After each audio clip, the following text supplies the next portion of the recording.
Great stuff. Okay, well, if there are no more surprises from the sheets and towels conversation, then we'll get cracking. So thank you for dialing in.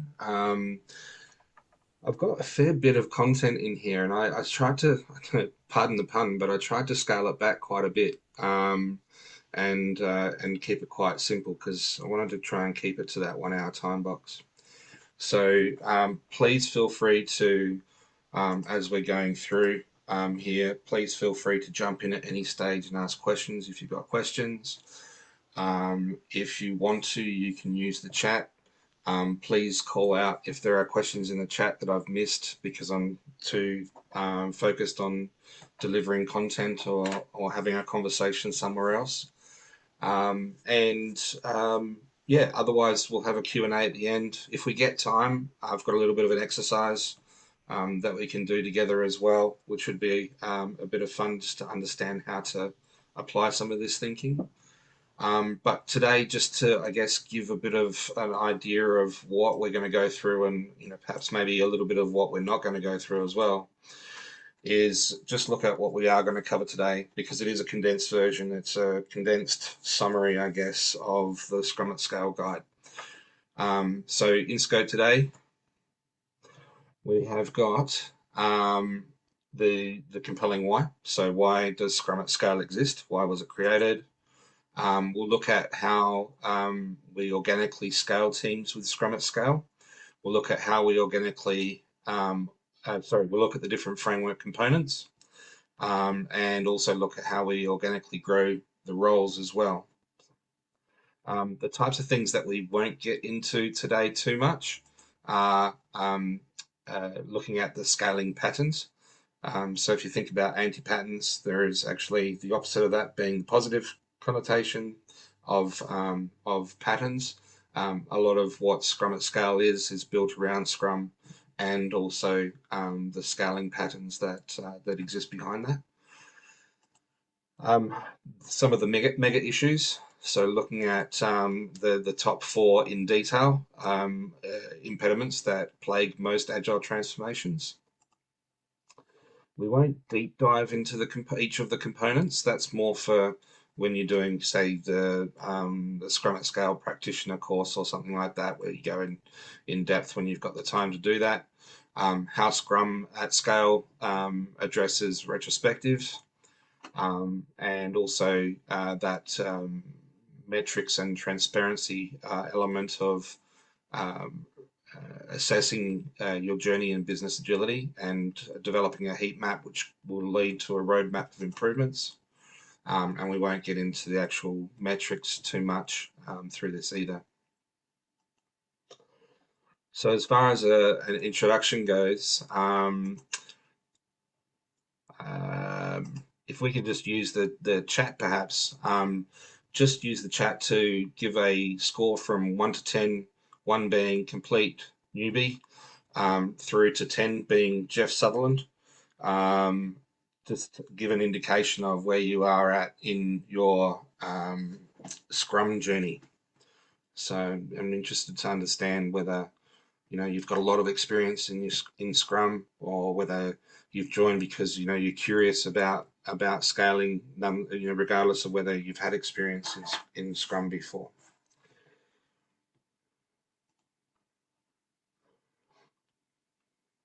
Yeah, cool. Got a broad mix here. Thanks, Anthony. 100. No, that's 10. That's 10 and a 0. As in, I don't know. Sometimes I think I'm a 10, and sometimes I think I'm a 0. Yeah. Oh, 10 and 0 at the same time. Yeah. Correct. Yeah. Okay. Very good. Okay. So a lot of people that are in that mix of, I think I know what's going on. I've been doing it for a while, perhaps, and we've got like a bit of a blend of people that have got sort of a bit less experience, which is really good to understand.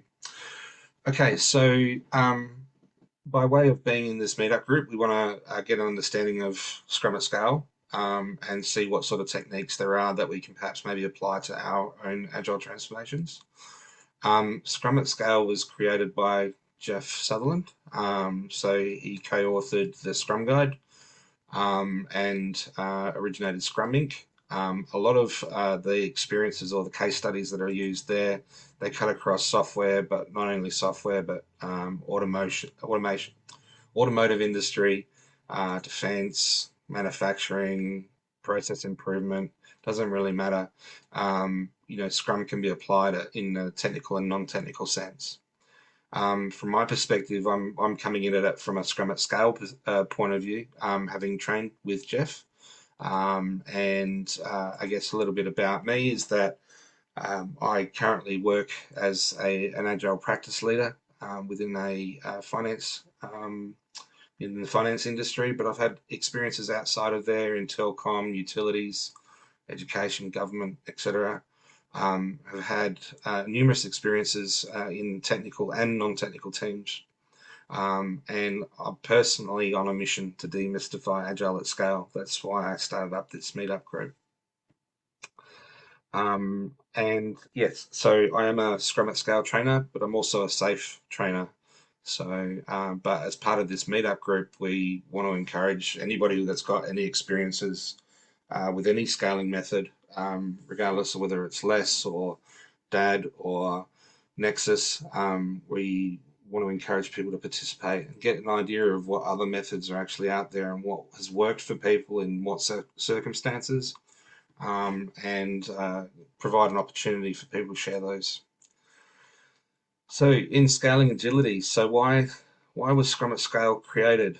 If we look at the 15th edition of the State of Agile report, I believe it only came out a couple of weeks ago or last week even. I pulled this excerpt out of the latest version, which isn't actually far different to the previous last year's version, to be honest. The top 4 or 5, maybe even 6 in this case, items remain pretty stable. And one of the excerpts from the State of Agile report there was just alluding to the fact they remained unchanged largely over the last 7 years. So the types of things that are plaguing agile transformations or scaling agile practices right now have been plaguing agile at scale for a long time. So whether that's in processes across teams, whether it's cultural issues, whether there's a resistance to change, what is and another large one is leadership participation or management support. But what is kind of sneaking in a little bit now, and coming up the ranks a little bit, is that whole lack of experience or skills within agile methods. So that's sort of sneaking into the fold a little bit. In terms of why we struggle, it comes down to those 4 mega issues that I was talking about before. So number one is prioritization. So the people have organizations have issue with prioritizing the right things at the right time, whether that's due to being able to make decisions in time, or whether it's designing the right things to be delivering. Next is actually delivering working product. So being able to be releasing incrementally over time. Tend to still focus on too large pieces of work that take longer to deliver, rather than chunking things down into smaller increments and being able to deliver more frequently. Next one is looking at regularly refactoring the organization. So what this means is the time it takes and the effort that it takes to actually move people around to focus on the new thing because of some form of change of focus, whether it's a change in market trends or a change in competitor or product out in market. An organization's ability to be able to shift to that and move quickly its resources and its capabilities is going to be more successful the quicker it can do that. And the fourth one is looking at the company culture. So often as indicated by that survey, company culture can be at odds with agility, and means that it takes longer to actually implement an agile transformation than it would do otherwise. They all sound like pretty standard things. Nothing sort of glaring in that. Seem to be the same sorts of things that impact even our agile teams today, regardless of whether it's at scale.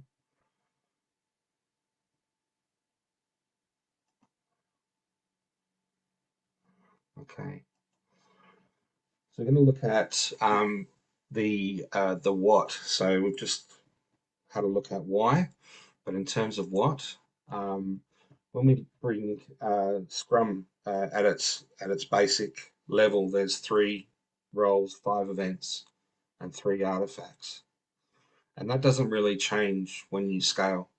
This is a great diagram, and I think it really highlights the changes that have been made to the Scrum Guide recently, last year, and it includes all of those changes in there. But you'll often hear people talking in Scrum about the 3-5-3. This is what they mean: 3 roles, 5 events, 3 artifacts. They still exist at scale. Okay, it just depends on how lean you use those processes as it starts to build up and broaden out across multiple teams. At a team level, this should be consistent, and the same practices and principles should be in place when you start to broaden out to including multi-team. So these are the components of, or this is the Scrum at Scale framework. So each one of these circles represents a different component. Okay, and on the left-hand side, you can see there's a Scrum Master cycle. On the right-hand side, you can see there's a Product Owner cycle, and they both intersect in the middle. And they do have different, I guess, purposes. On the Scrum Master cycle side, you can see it's more about the team process and how it gets executed. So it's more about execution. And then on the right-hand side, the Product Owner cycle, it's more about the what, or the strategy. Okay. So if we broaden those things out and have a look at how we've got, starting in the middle there, everything starts with team process and then starts to circle around from there. So it includes continuous improvement and impediment removal. So looking at improving over time, as you do in the standard sort of team level Scrum, as well as impediment removal. Looking at cross-team coordination, so you're now starting to work with dependencies across teams. Down the bottom is having the right type of delivery processes that are able to keep people in sync with each other. And then as we intersect back again with product owner cycles, where we start to look at releasing that product increment. On the right hand side, we've got that what, and so we're looking again at the product owner cycle. So starting with team process and looking at, okay, we're providing the team with an overarching strategy and vision, starting to break that down into your backlogs. And so prioritizing those backlogs becomes important, understanding what is the highest value items that we need to deliver compared to the lowest amount of effort that we need to deliver it. And as we start to cycle around, we start to look at backlog decomposition and refinement. So starting to break those things down in story maps from feature to epic to story level, and having a strong focus on re-coordinating again all of these efforts back into release planning, so we can then join the cycle again to release and get feedback. But in the middle of this framework is what is referred to the heart of Scrum at Scale, where you've got team process and metrics, which is really guiding the team's throughput and coordination across Scrum Master and Product Owner cycles. But in the middle there, you've got Executive Action Team and Executive Meta Scrum. So on the Executive Action Team side of things, you're really talking about execution. And on the Executive Meta Scrum side of things, you're talking about that high-level team structure that provides the what, the strategy, the vision, high-level backlog. I'll just pause there for any questions so far. I'm just conscious that I've been talking for a little while.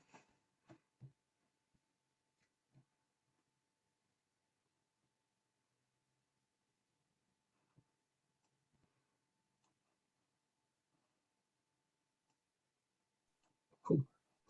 I have a bunch, but let's start with simplicity and continue, I think. Yeah, sure. All right, so when we start to look at implementing Scrum at scale, we're looking for that transformational sort of roadmap that's going to help guide us, keeping things simple. And often we find that a lot of orgs do their agile transformations in this sort of an approach.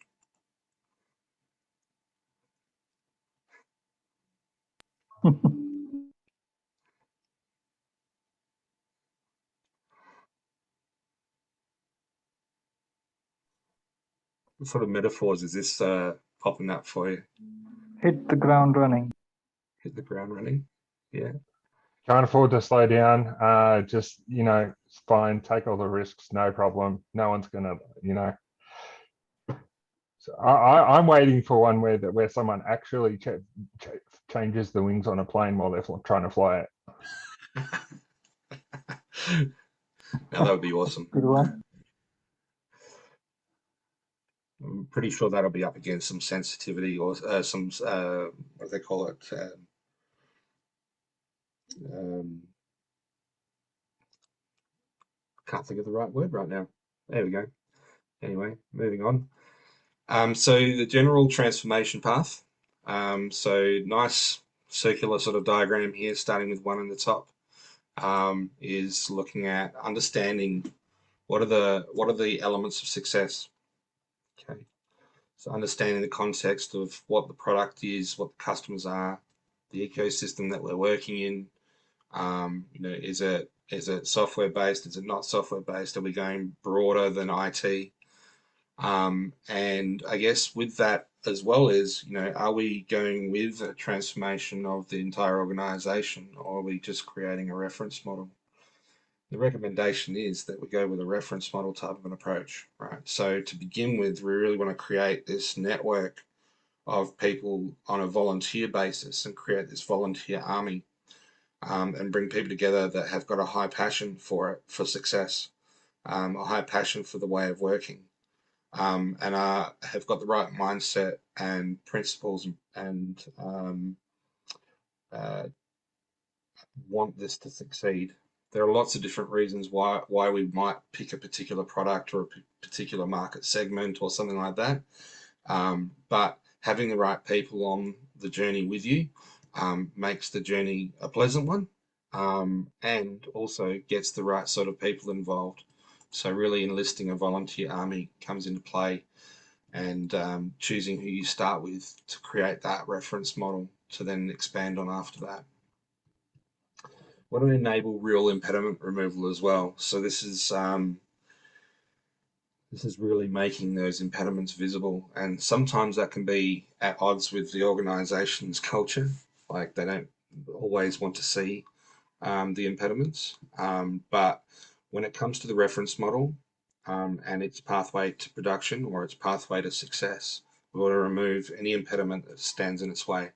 So making those things visible, having tough conversations, following those impediments through until they're done, are all very important things, and are a key element to the success of your implementation.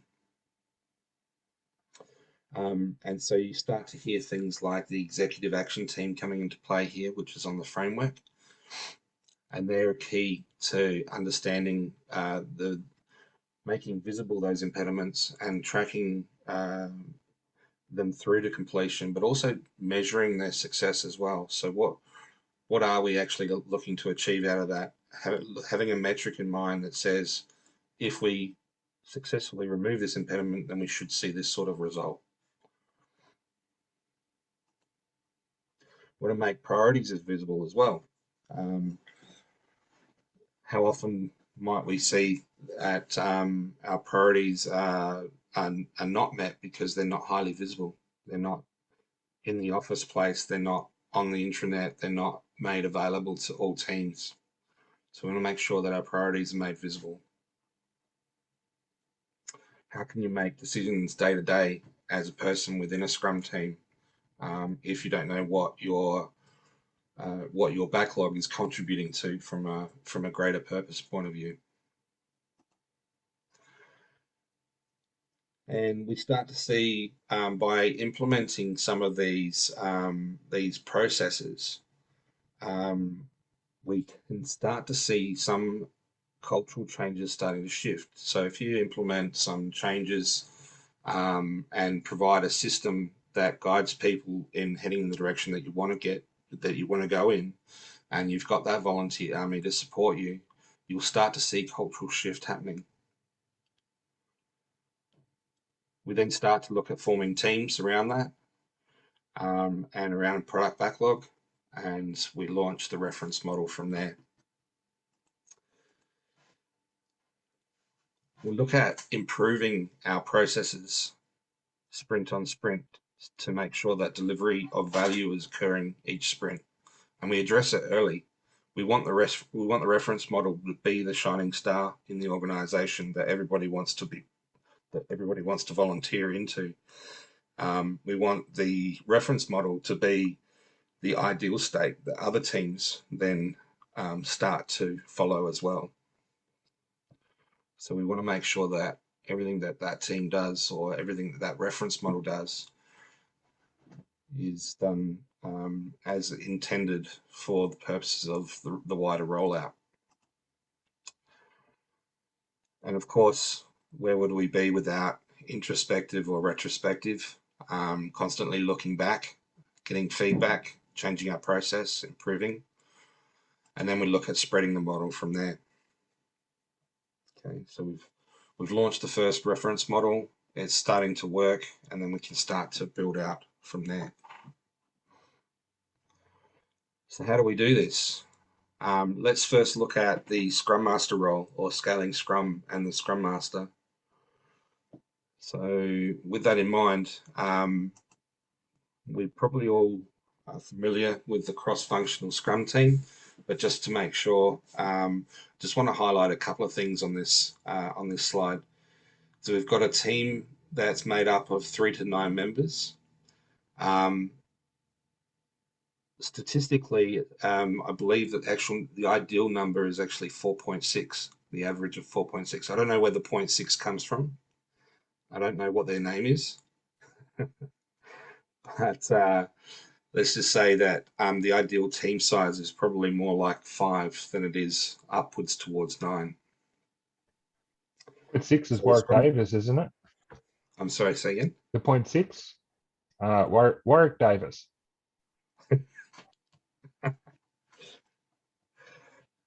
Public holidays as well, maybe, I don't know.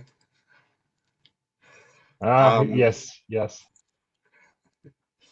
So the Scrum Master does get involved in impediment removal and keeps true Scrum. So there's the coaching element in there. Product owner is the known stable interface for the team and translates the vision of the high level backlogs into the team's backlog. Okay, so we want to make sure that this team has got an independent path to production, whatever that might mean in the context of that particular team. So we want them to be able to be autonomous, self-managing, they're stable, and it's a great word, stable. It doesn't necessarily mean they're fixed, but we want to create stability for that team as much as possible. And interesting word, accountable to the PO. So the PO has got the connection back into the hierarchy of Scrum teams, and is part of breaking down the larger backlogs into the team backlog. So there's some accountability there back up to the PO. Now you might see this little box in the top right hand corner here, says team. Okay, so Scrum team is a team, and what I'll do is I've put this box in so that it's really clear whether we're talking about a team or a role or an event, because some of the names are quite similar. I just wanted to make it really clear for everyone as we go through. So from the team perspective, the Scrum Master, the highlights on here. So the Scrum Master role is a role. Okay, firstly, that's what the box says, so that's what I'm going to say. But what I highlighted here was that they coach the team. Um, so often we find that there's little focus as a Scrum Master on actually coaching the team in best practice in the team's process. And so we really need to make sure that coaching the team plays a large part. I'd say 50% of what the Scrum Master does is bringing the team back to the team process, and helping the team facilitate building that process, all the while keeping best practice in mind. Yes, they do facilitate impediment removal, but they're also part of process improvements over time as well. So overall, the Scrum Master is accountable for the process, whilst the product owner is accountable for the backlog.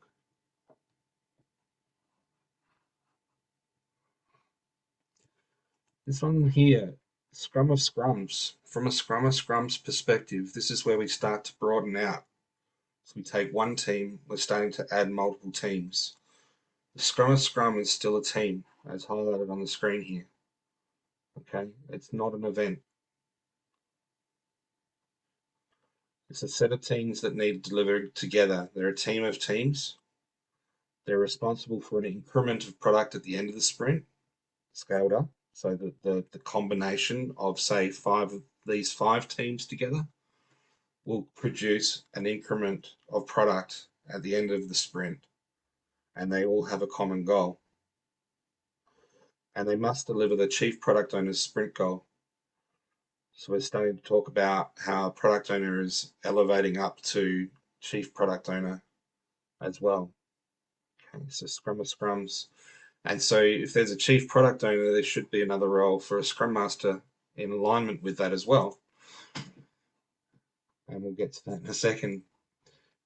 So what often gets confused between the Scrum of Scrums, as an event, is the scaled daily Scrum here in this case. Okay, so we've got five teams that are delivering together, and they replan as a group in order to achieve the sprint goals for the Scrum of Scrum backlog. Okay, they surface and remove impediments if possible. They escalate them if they can't to the executive action team, and they share learnings for continuous improvement. It's kind of like making sure that your entire team is running the race together, and you're wanting all teams to be at a consistent, sustainable pace to make sure that there's everybody crosses the line at the same time.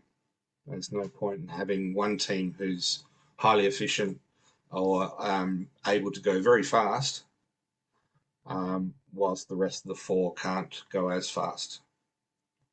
We want to bring all of our teams together, delivering at the same time.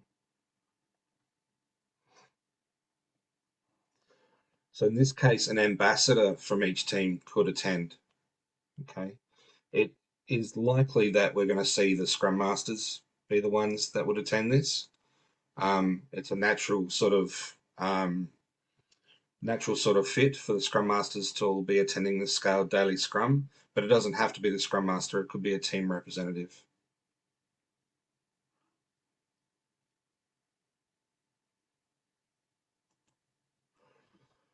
Now, this is the role I was referring to before. So the Scrum of Scrums Master.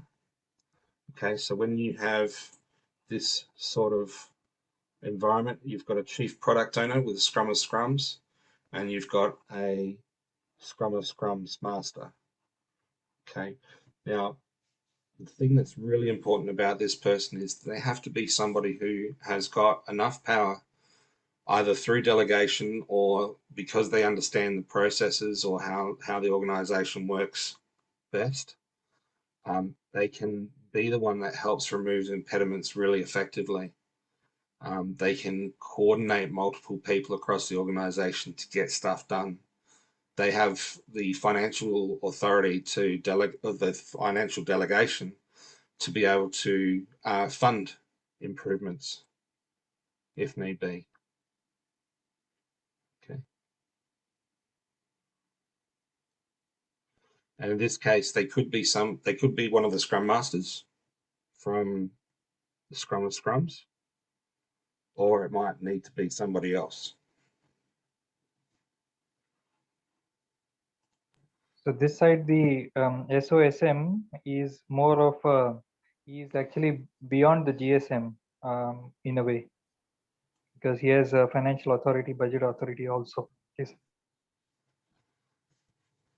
Did you say GSM, Harshal?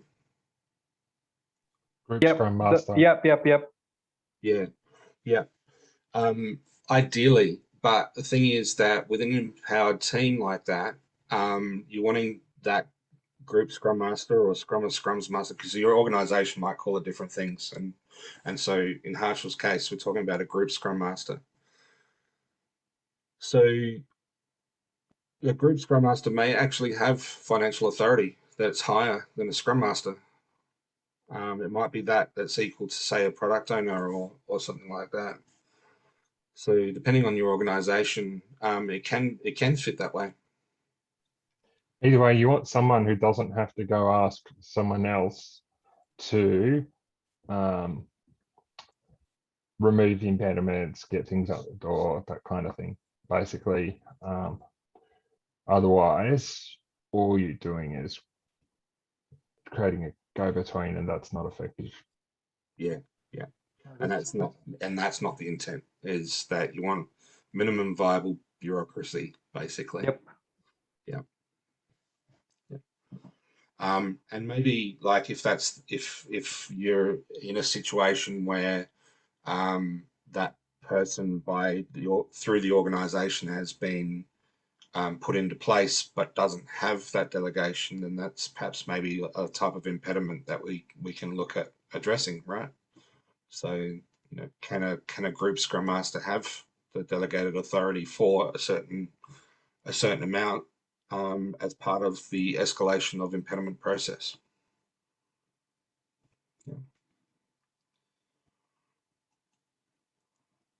There's some really cool diagrams that unfortunately aren't in a 1-hour presentation that explain the process of impediment escalation path. But we can always deep dive into something like that in another session. I'm sorry, I missed a question along the way. I have a question on the reference model. If there are a couple of teams doing Scrum, how does one choose a reference model for the org? I assume the reference model is something that teams within the org would look to follow or learn from.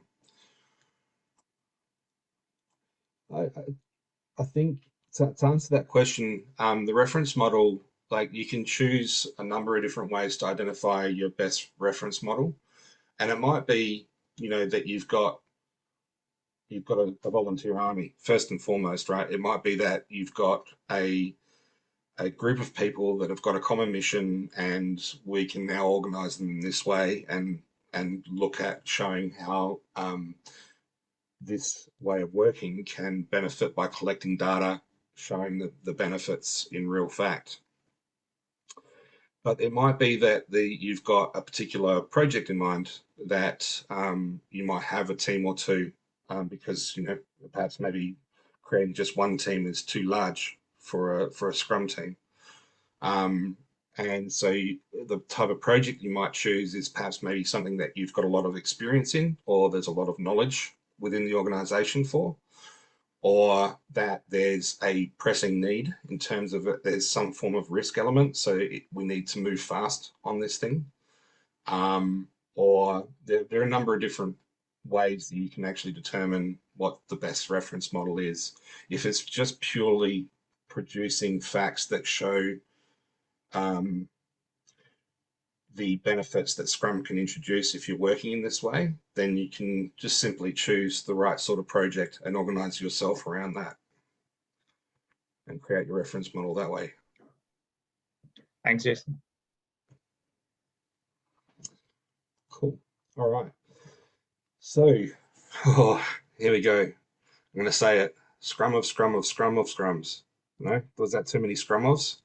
Scrum of Scrums perspective, right? So this is now taking two Scrum of Scrums and rallying them around a common mission and creating a Scrum of Scrums. Okay, so we've got two teams of 5, 10, 1, 2, 3, 4, 5, 6, 7, 8, 9. I'm going to say there's actually 9 teams in here, and I'm going to amend that a bit later on. But these 9 teams are delivering products together. Okay, with this this Scrum of Scrums on the left-hand side, what's the minimum number of people do you think would be attending that scaled daily Scrum?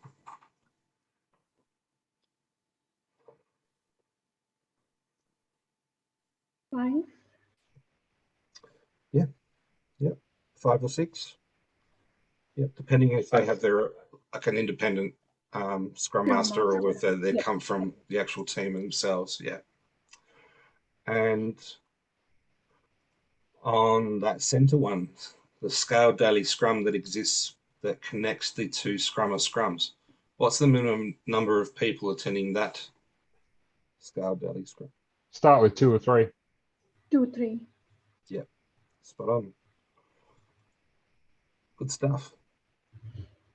So as you can see, we don't need that scaled daily Scrum in the middle to have all of the Scrum Masters attend. Right? We're creating efficiencies by having less team members in there and gathering information, replanning, taking information back to teams. There's more efficiencies in doing that from a communication point of view than there is in involving everybody back together at that point in time.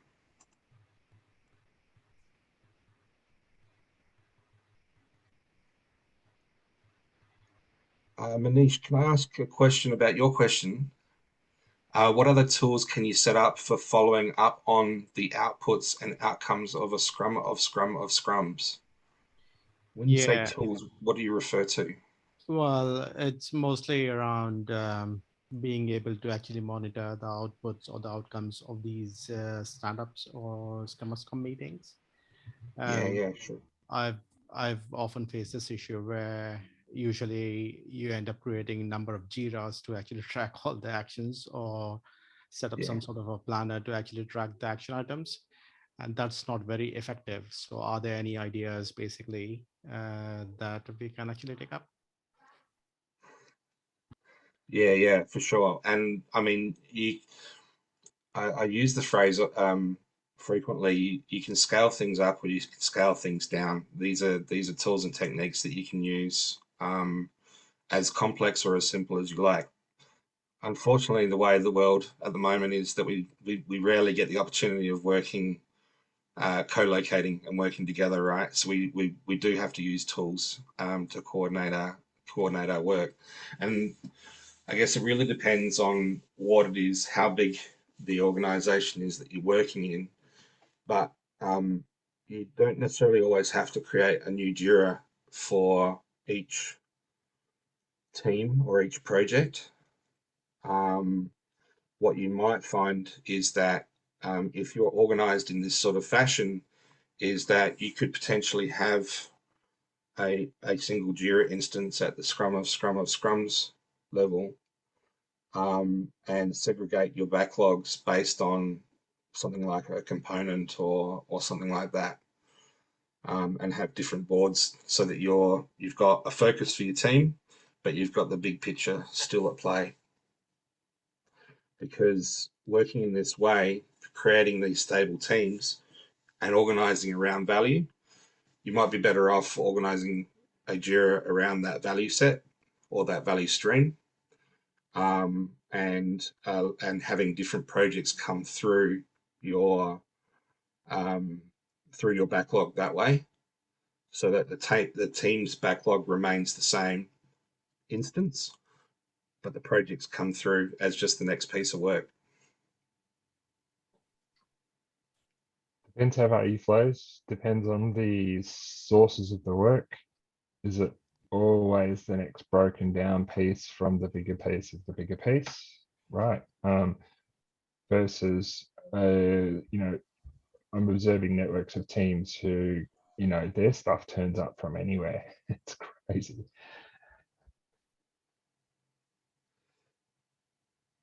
Are you talking about intentional work coming from anywhere or surprise work coming from anywhere?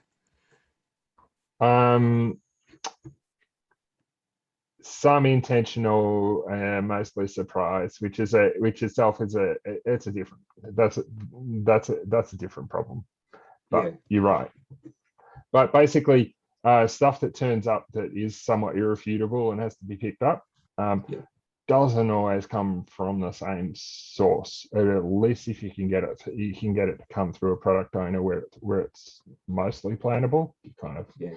you got a better chance than not. But Yeah, yeah. This is a good conversation, because this is the natural progression of thinking on, okay, now how do we actually deal with some of these problems, right? And yeah, I think there's patterns out there that will help us with that, because things like, your interrupt buffer and patterns such as that will help a product owner prioritize within a certain capacity. But there are other techniques out there, things like capacity allocation. So what's the allocation for this backlog for new and shiny features compared to maintenance, or compared to fixing technical debt, or whatever the case, or whatever the source of work is, so that you're prioritizing like for like items. So if you've got 33% of a backlog split across three things, then you've got capacity for that, and it's a really conscious decision to go beyond those tolerances. Yeah.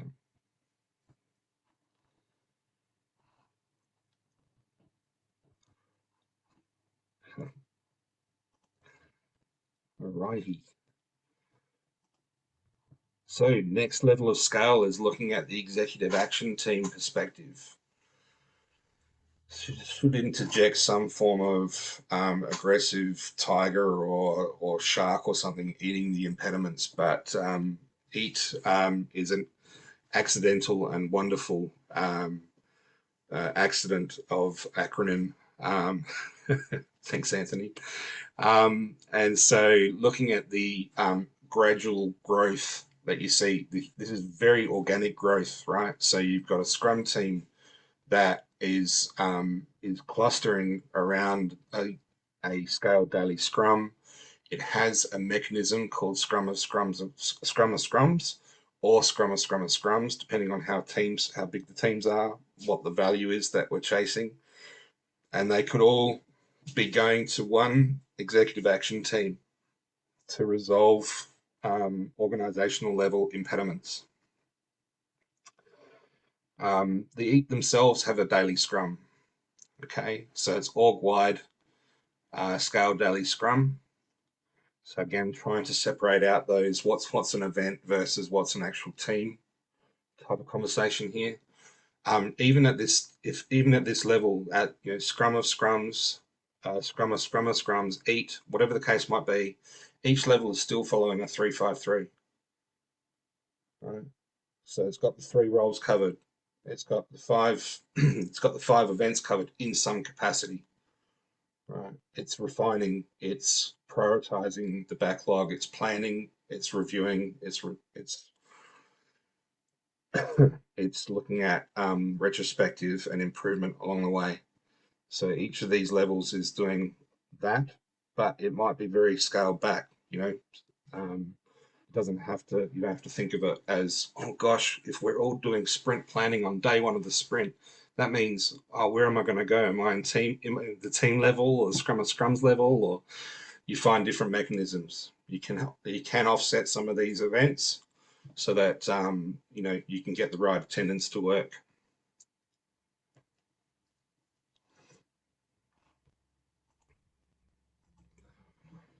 Product owner. I'm doing a time check. I've got 10 minutes left. This is crazy. Okay. So scaling the product owner. So when we look at this is very much a roles-based slide, looking at in the scale the the Scrum at Scale framework perspective, the progression of product owner is from product owner to chief product owner to chief product owner, etc., until you get to the executive meta Scrum. Okay. So product owner obviously exists at that team level, focused on the sprints, owning of the backlog, validating the learnings along the way. The chief product owner would be running a meta Scrum. It would cover the needs of multiple teams. There would be an ongoing roadmap to coordinate teams. Chief product owner perspective, executive meta Scrum. Talking more about that value stream level. Okay, talking about setting of the strategic vision, identifying the organizational priorities, etc. And the Does reason why we the make acronym for chief, does the acronym for chief product owner, is it really CCP? Yeah, it is. There's another one after this. Can you guess what that is? Oh no, so Soviet Union, CCCP, yeah. Yeah. All right.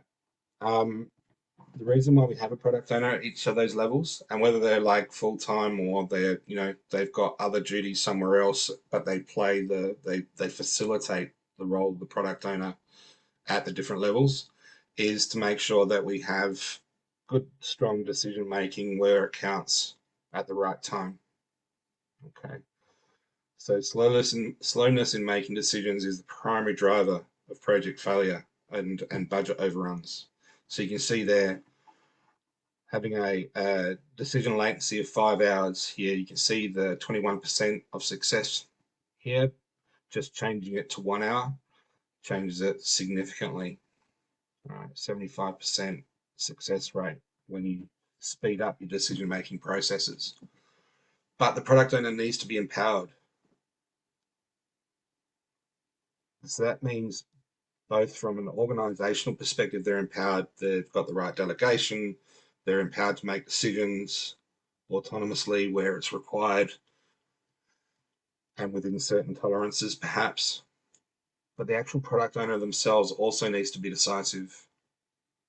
Okay, they can't take away the decision and mull it over for 48 hours before giving a decision. They need to be decisive. They need to know the mission that they're trying to accomplish and have the ability to make those decisions as required, so that it unblocks the team straight away.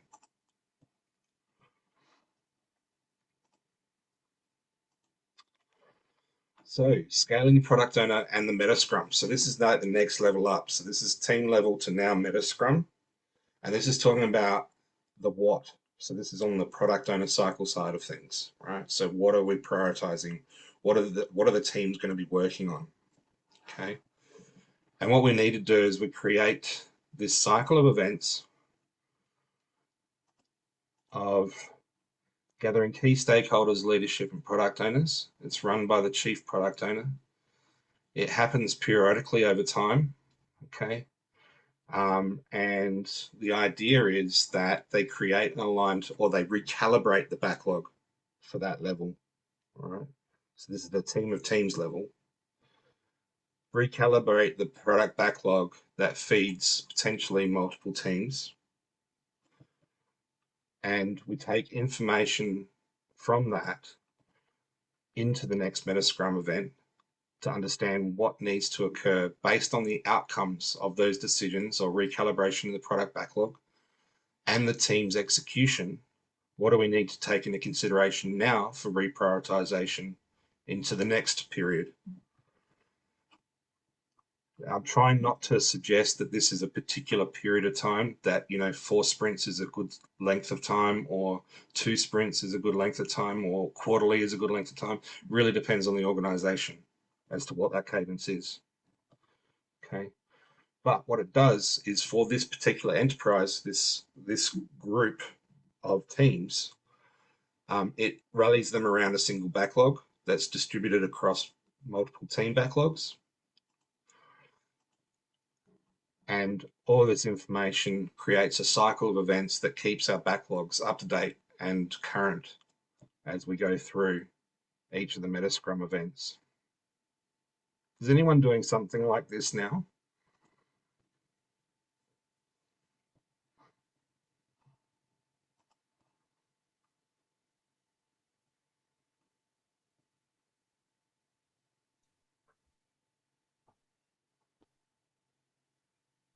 Ish, Jason, ish. Yeah, yep, yep. It's more around probably as part of PI planning, probably. Yeah. Yeah, it does resemble PI planning. I mean, if you, what's your PI length, if you don't mind me asking? So we have sprints of 2 weeks each, and each PI is of around, I think, six sprints. Yeah, yeah. So yeah, so 12 weeks roughly. Yeah, yeah. So that's a big PI. It is a big PI. Yeah, yeah. So yeah, you might look at this as something similar to a PI type of cadence, right?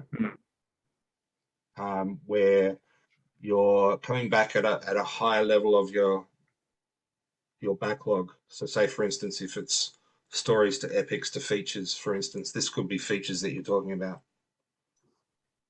So it probably makes more sense from a safe point of view if I'm talking features and things like that too, right? So Yeah.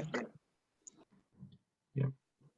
Yeah, six. I guess that period does seem to be a bit long, but I guess I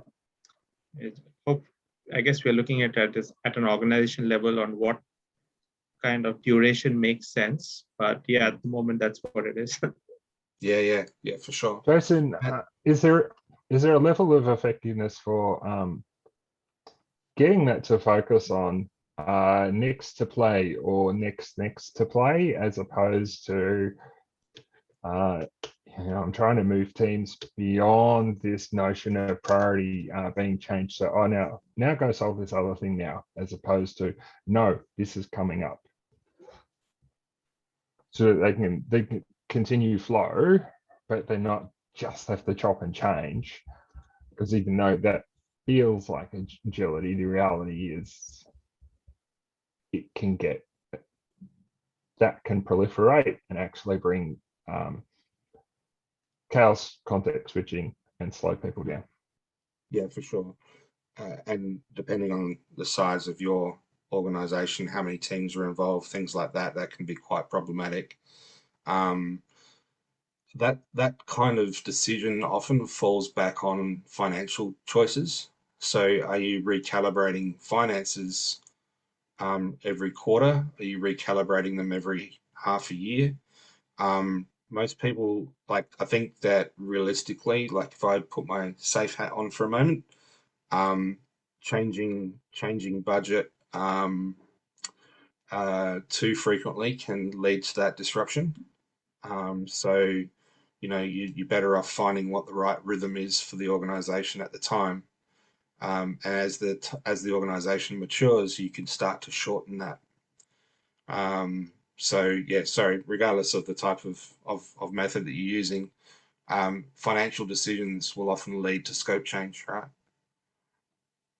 Or the prioritization of team and effort towards certain initiatives and that sort of thing. So yeah, every half year is pretty good as a starting point, because then you can choose whether that's the right point or not.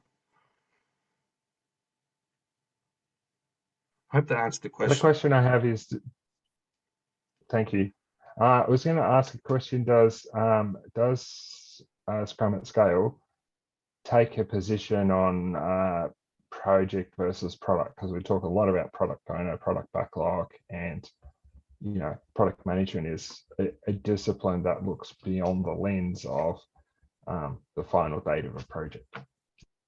Yeah, it does very much take a view of product, because a lot of this is actually coordinated around value. So looking at a value stream type model, there's content that I I would have liked to have included that I just didn't think we had time for, where we talk about minimum viable bureaucracy and the need for organizing around value. And as you organize around value, you're starting to tip more into that product versus project land. Yeah. So you're talking about initiatives to improve your value stream over time and that sort of thing. Yeah, versus the thing that you ship out the door, which is a product.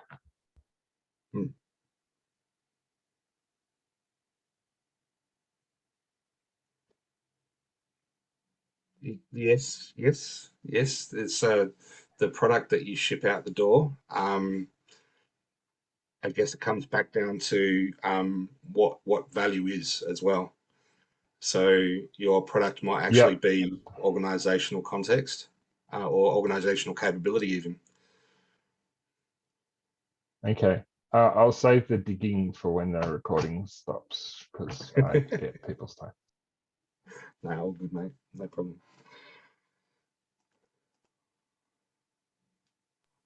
And so, yeah, Metascrum as being the extension of Scrum when it comes to the product owner cycle.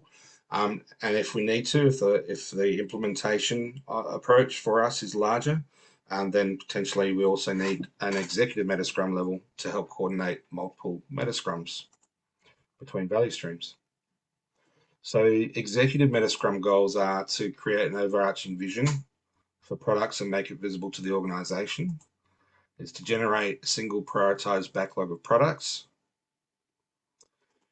Is to create a uniform definition of done that applies to all products. And consider dependencies from a backlog perspective raised by Scrums to prevent team impediments. So there's a bit of a crossover on impediment removal where it comes to the what and the how. There's still impediments that can exist at both levels, in both cycles, should I say. And also helps by identifying and monitoring metrics that give insight to the product performance over time as well. So has this thing that we did improved our situation, or has it remained stable, or has it declined? And look at taking that information into recalibration of prioritization. So when we look at different implementation models, and we won't spend too much time on this, but there are a number of so many different ways that we can recalibrate a Scrum at scale implementation. So here we've got a number of teams that are rallied around a common Scrum of Scrums and Metascrum.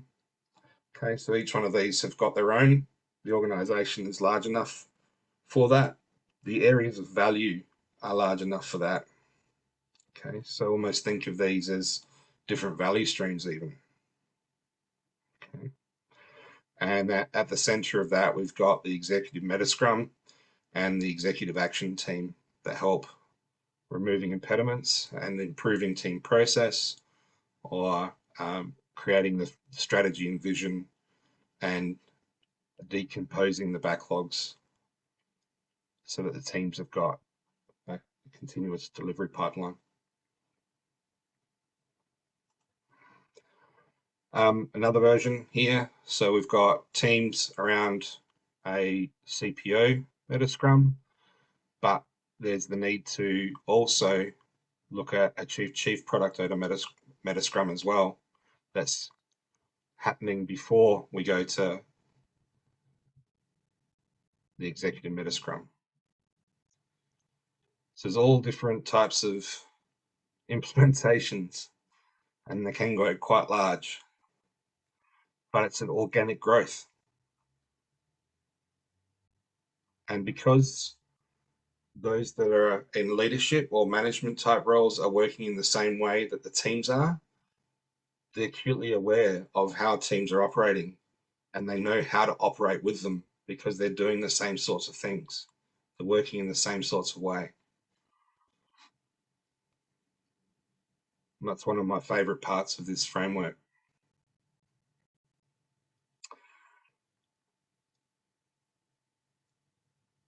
just conscious of time. I think we're due to wrap up, so probably don't have enough time to really do the activity. I was going to ask for a volunteer to jump in and join me on Mural to build out their own Scrum at scale in their context, and I'd be happy to do that one-on-one with any of you if you wish to do that, and get a bit of an idea of how you can construct this around your particular context.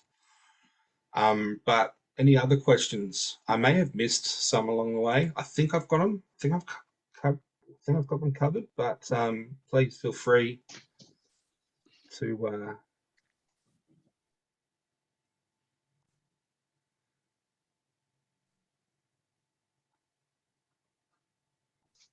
Can I ask a question, you Jason? can. Yeah, it's been a beautiful one. I was not here sitting. I was trying to cook as well. I succeeded there. Good on you, mate. Well done. Thank you. This Scrum at this level, right? I'm looking, this is massive, right? How long can it take for an organization to get there? And what is a preferred approach? Bottom up or top down? Yeah, it's a great question, actually. And creating that reference model is a combination of both, really, because you need that top-down buy-in to be launching a reference model, but you need bottom-up to actually facilitate the reference model. So it's kind of a little bit of both. And unless you have that leadership buy-in to begin with, you might find that your reference model isn't getting all the support that it needs as you go. You really need that sort of leadership sort of backing to go, hey, you need to clear the path for these guys. They're trying something different. They're going to need your support among the rest of the organization. So be open to some crazy ideas. Yeah, for sure. Thank you. It's always a duality question or answer to that question, I feel. You need strong leadership. They don't have to be starting it with you per se, but you need their support to and presence. It's not good enough to have what I refer to as armchair leadership, where they come to your meta scrum or something like that to hear how things have gone and help you prioritize, and they say, okay, see you in 3 months, guys, thanks very much. Yeah, you need them to be there with you. You need strong sponsorship. Seeing a few questions pop up.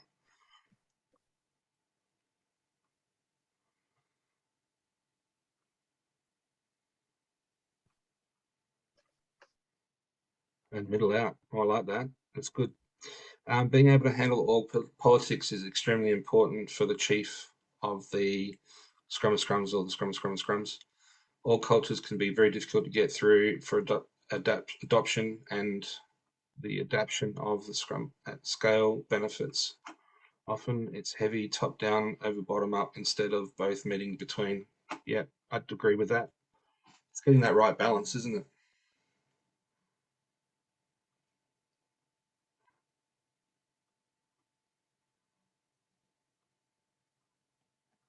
Great. All right. Well, if you're wanting to know more, there's a few ways that you can get more information. One is going in, and you can download the Scrum at Scale guide and just start reading. It's about 20 pages, like Scrum guide, right? This is my well-worn copy. It's got coffee stains on it and all that sort of stuff. But I find myself, whenever I read the Scrum guide or the Scrum at Scale guide, I just find myself inspired again, and I just think of something completely new that I hadn't thought of before. It just brings me back to the baseline, and I go, oh, of course. There are other, there's some courses. There's a Scrum at Scale Fundamentals course. It's only 4 hours. And there's a discount code there for 20% off if you're interested in going a little bit deeper on some of those mega issues. Or you can become certified as a practitioner at Scrum and Scale, which is more 16 hours, so kind of like a 2-day event. Likewise, same code will give you 20% discount there as well. I have a day job, so that's why these are in the evenings. But if you wanted to do a course during business hours, I'm more than happy to run one during business hours as well for a small team or a small cohort. I find having a small team of 3 or 4 people is really just as valuable as having lots of different people in the course. You get a bit more one-on-one time with your teacher and can ask more detailed questions. Cool. All right. And if we are not connected so far, please feel free to be connected. You can definitely reach out on LinkedIn if we're not already. As far as the recording, I'll stop the recording and give it a quick edit. But I'll provide the recording and the PDF of this pack as an outcome of this session.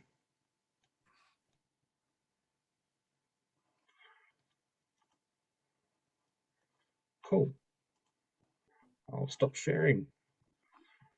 Thanks, guys. Thanks very much.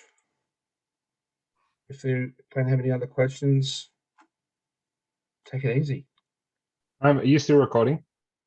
I don't think I am, but It says recording, that's all. oh, I was kind of right on. hoping